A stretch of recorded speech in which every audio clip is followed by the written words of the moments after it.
Feel that shift in the air? Today, there's a quiet detail that can steer this offense before most people even clock it.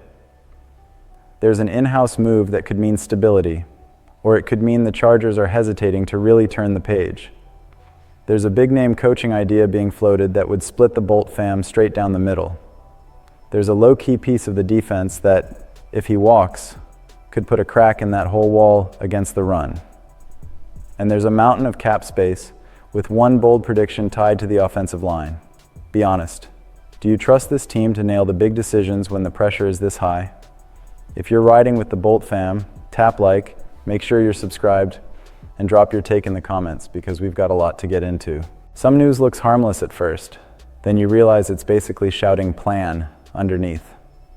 When a team interviews someone from inside the building, it's rarely just paperwork. It's a signal. It's a temperature check. It's the kind of move that makes you pause and ask, are they actually changing, or are they trying to fix this with the same hands?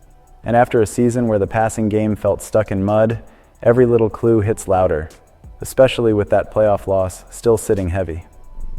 On Thursday morning, the Chargers announced they completed an interview with passing game coordinator Marcus Brady for the offensive coordinator opening. That matters, because he's already part of the foundation here. He joined in 2024 as part of Jim Harbaugh's initial staff, and has held the same job the whole time. He knows the locker room dynamics, he knows the language of Harbaugh ball, and he knows exactly where this offense bled all season. Now, the sensitive part.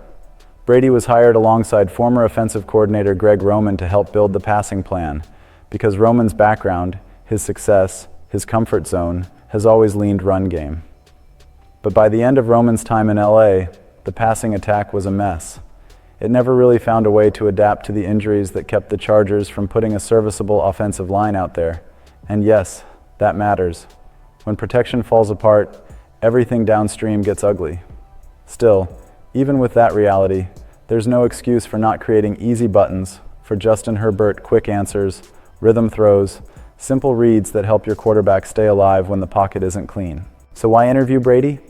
Because teams do this when they want to keep disruption low. In-house interviews happen all the time. You listen, you show respect, you keep your options open. But I'll say it plainly. I'd be stunned if this ends with Brady being the real pick. Not because of anything personal, because of what the offense looked like. He was part of the duo guiding that unit, and fans don't want to recycle any name tied to what we just watched. And that goes double after the playoff stinker. So what is it? Just a box they're checking, or a sign they're nervous about a true reset? Because the next move will tell you a lot more than any press release ever will. And if that first move feels cautious, the next part is where your pulse picks up. Because suddenly, what sounded like a stretch starts to feel almost too clean. The kind of idea where, the second you picture it, you can see motion, spacing, timing, chunk plays that actually connect. The whole conversation shifts. The Chargers need a new offensive coordinator. Mike McDaniel needs a new job. At first glance, that pairing didn't feel real. But McDaniel calling plays for Justin Herbert and this offense? That fits like it was sketched out on a whiteboard. Not long ago, McDaniel looked like a guy headed for a long run as a head coach. But the talk right now is that the coach who got labeled an offensive wizard might prefer stepping back into a coordinator role, if the situation is right. Fox Sports' Greg Allman added a detail that changes how you view it. He said McDaniel will interview for the Tampa Bay Buccaneers offensive coordinator opening, and he also shared that McDaniel would consider a great offensive coordinator opportunity over a not great head coaching opportunity. Sit with that for a second. If that's true, what's a better OC spot than one attached to Herbert? Herbert alone makes this the most intriguing coordinator job out there. Coaches don't get windows like this often. An elite quarterback in his prime, sitting there waiting for a system that actually breathes through the passing game. And for McDaniel, this wouldn't be a step back. It's a launch pad. He walks in, pilots an offense with real Super Bowl potential, stamps it with his identity, and suddenly he's right back near the top of the coaching market next year. And yeah, if it hits, it might only last a year, maybe two. But Bolt fam already knows how this works.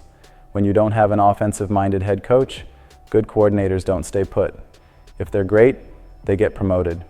If they're not, they get fired, like Greg Roman. That's the cycle. So you can't hire scared. Jim Harbaugh has to make the best hire for 2026, not the safe hire for 2028. Nothing's confirmed yet. But if this idea has real traction, it's hard to picture McDaniel looking at this setup and turning it down. Now, while everyone debates scheme and play design and the big names, there's one decision that doesn't sound flashy, but it can define the entire offseason. Because rosters aren't built on noise. They're built on structure. And the Chargers are standing right at that crossroads. This team has multiple needs. The interior offensive line has to be retooled. The situations with Khalil Mack and Odafe Oweh demand attention, and it's starting to feel like both coordinator positions might need to be filled. This is not a full rebuild, not even close. But let's be real. After what we watched, nobody wants a quiet offseason. The expectation is movement. A lot of people look outside the building, external free agents, shiny fixes, instant starters, and sure, there are solid players available at almost every spot the Chargers need. But there's one internal free agent Los Angeles has to lock down immediately. Defensive tackle Tier Tart. Whether they keep him or lose him could shape how they attack everything else. That might sound backward when the offense is the loudest issue. But look at the context. The defense was excellent under Jesse Minter, yet there were stretches where the run defense got gashed. And outside of Tart, the defensive tackle room is honestly middling. Add in the concern about the decline of Denzel Perryman, and it's not hard to see why the run front matters more than people want to admit. Tart had a quietly strong 2025 season, and he showed his importance on a national stage in the loss to the Patriots. 2 tackles for loss, a QB hit, and a pass defended, while playing just 42.2% of the defensive snaps. That's impact. That's disruption. That's the kind of player you only fully appreciate once he's not there. If Tart gets snagged by another team, the complexion of this defense changes fast. But if the Chargers lock him up quickly, on a deal a little above the $4.5 million he got last offseason, it buys clarity. It lets them breathe and focus elsewhere, at least for a moment. It also reshapes the draft approach. If you secure Tart, you take some urgency off drafting a defensive tackle in round 1. You can realistically pivot toward a center or guard to replace Bradley Bozeman or Mekhi Becton, then add another DT later in free agency or on day 2. And on top of that, Tart should be the simplest of the major defensive contracts to finish. Mack and Oweh could drag deeper into the offseason, depending on what they want and how negotiations go. Tart is the deal that can unlock the planning board. It won't be the biggest contract, it won't be the loudest headline, but it might be the move that gives the Chargers the cleanest picture of what comes next.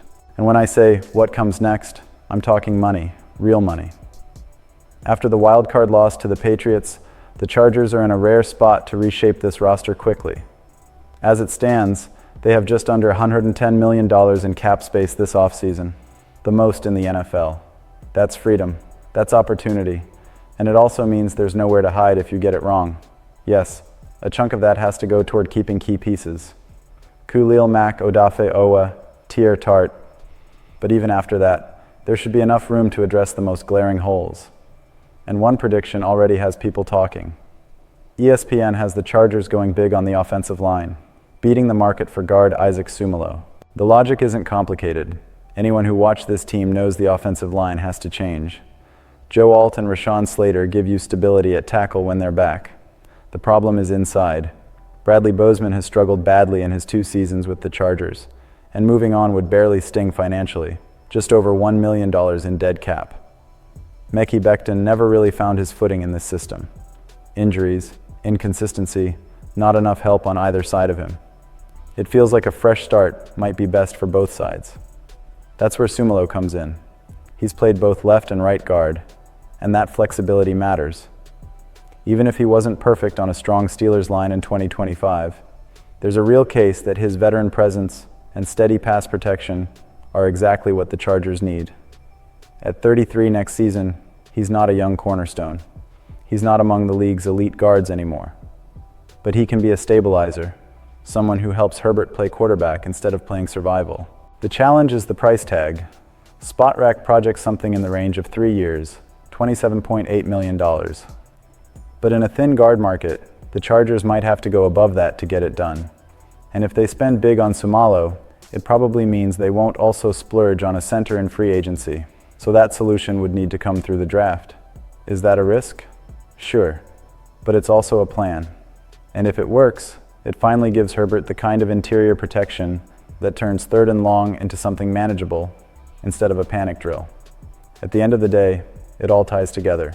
An in-house interview that tests whether the Chargers truly have the courage to change. A coaching name being floated that could raise the ceiling of this offense immediately. A defensive piece that quietly holds the run front together. And a massive pile of cap space that demands sharp, smart choices, not emotional ones. This offseason is the line between another almost and a real leap into contention. Nothing here is small. Every decision pushes the next domino. So I'll ask you again, what's the most urgent call the Chargers have to make? Drop your answer in the comments. If you enjoyed this, hit like, subscribe to the channel, and let's ride together, because this story is just getting started.